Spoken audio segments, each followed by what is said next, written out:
Sometimes the smallest moments reveal the biggest truths about people. That afternoon, I thought I was just giving someone a simple ride home. Nothing special. Nothing life-changing. But when we finally pulled up to her house, she didn't reach for the door handle. Instead, she quietly looked out the window and said something that stopped me cold. "Can we just stay here a little longer?" At that moment, I realized this wasn't just about a ride home. It was about something much deeper, something most of us never notice until it's right in front of us. Before we begin, if you enjoy emotional and inspiring stories like this, make sure you subscribe to the channel, like this video, and share your thoughts in the comments. Here on your channel name, we believe small acts of kindness can change lives, and your support helps us share these stories with the world. Now let me tell you what happened that day. It was a quiet Saturday afternoon in early fall.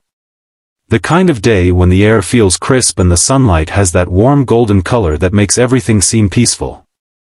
I had just finished grocery shopping and was loading bags into my car in the parking lot of a small supermarket. That's when I noticed her. She was standing near the entrance, holding a small paper bag with both hands. She looked to be in her mid-20s, maybe younger. Her blonde hair was slightly messy, like she had been running her fingers through it all day. She wasn't doing anything unusual. Just standing there. But something about her expression caught my attention. She looked lost. Not the kind of lost where you don't know where you parked your car. The kind where you're not sure where you belong. I hesitated for a moment. Normally, I keep to myself. Like most people, I assume others want to be left alone. But something inside me said, just ask if she's okay. So I walked over and said, "Hey, are you all right? Do you need help with anything?" She looked surprised, like she hadn't expected anyone to talk to her. Then she gave a small smile and said, "Actually, I missed my bus. I was supposed to meet someone earlier, but they canceled. I don't really have a way to get home." Her voice was calm, but I could hear a little embarrassment in it. "Where do you live?" I asked. She told me it was about 15 minutes away. Without thinking too much about it, I said, "I can give you a ride if you want. I'm heading that direction anyway." For a second, she looked unsure. But then she nodded. "Thank you," she said softly. The drive started off quiet. She sat in the passenger seat, holding that little paper bag in her lap. The radio played softly in the background, some country song about small towns and broken hearts. After a few minutes, she spoke. "My name's Emily," she said. "I'm Jake," I replied. She nodded and looked out the window. For a while, we just drove in silence. But it wasn't uncomfortable. Then she asked, "Do you ever feel like everyone else figured life out, except you?" I laughed a little. "All the time." She smiled at that. And slowly, the conversation started to open up. Emily told me she had moved to the city about a year ago for a job. It didn't work out the way she expected. The company downsized, and she lost her position. Since then, things had been tough. She was working part-time at a coffee shop, trying to figure out her next step. But what struck me wasn't her situation. It was the way she talked about it. There was no bitterness in her voice. No anger. Just a quiet honesty. At one point she said something that stuck with me. "Sometimes it's not the big problems that hurt the most," she said.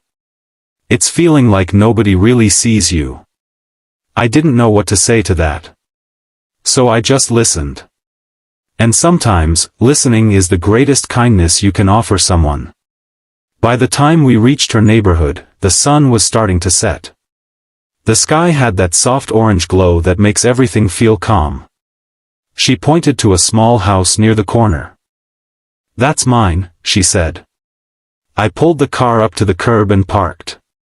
For a moment, neither of us moved. Then she looked out the window at the house. That's when she said it. "Can we just stay here a little longer?" Her voice wasn't dramatic. It was quiet. Almost fragile. I turned slightly in my seat. "Of course," I said. We sat there for a while in silence. Cars passed on the street.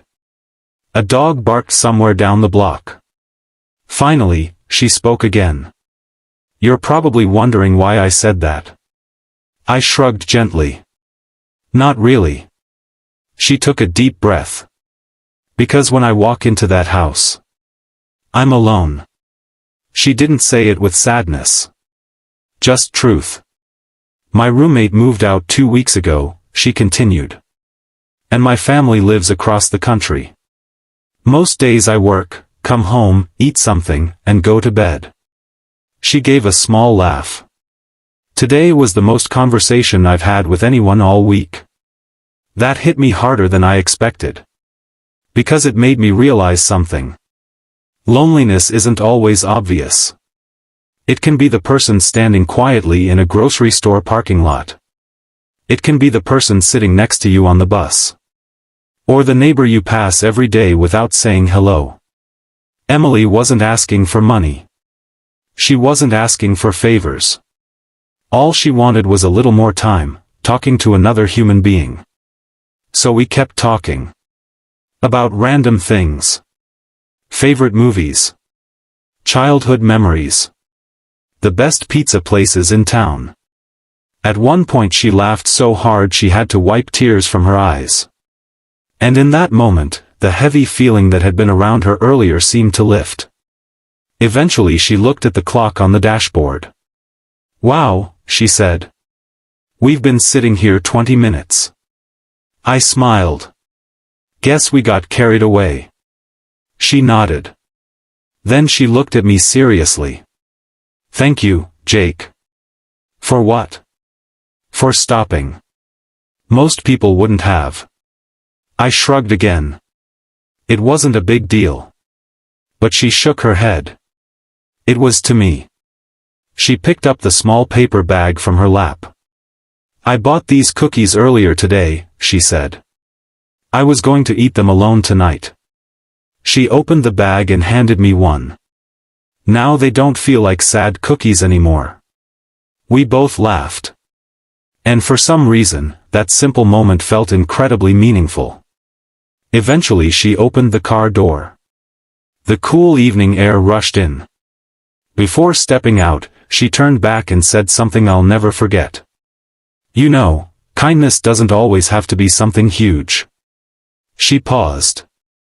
"Sometimes it's just someone choosing to stay a little longer." Then she waved goodbye and walked toward her house. I watched until she reached the door and went inside. Driving home that night, I kept thinking about what she said. We live in a world that moves fast. Everyone is busy. Everyone has somewhere to be. But kindness doesn't always require money, grand gestures, or perfect words. Sometimes kindness is simply noticing someone. Sometimes it's asking, "Are you okay?" Sometimes it's giving someone a ride home. And sometimes it's staying in the car a little longer so a person doesn't feel so alone. The truth is, we never know what someone else is carrying. The quiet person at work. The neighbor who keeps to themselves. The stranger standing alone in a parking lot. A small moment of kindness might not seem important to you. But to someone else, it could mean everything. So the next time you have the chance to help someone, take it. The next time someone needs a moment of your time, give it. Because kindness doesn't have to be complicated. Sometimes all it takes is being willing to stay, just a little longer.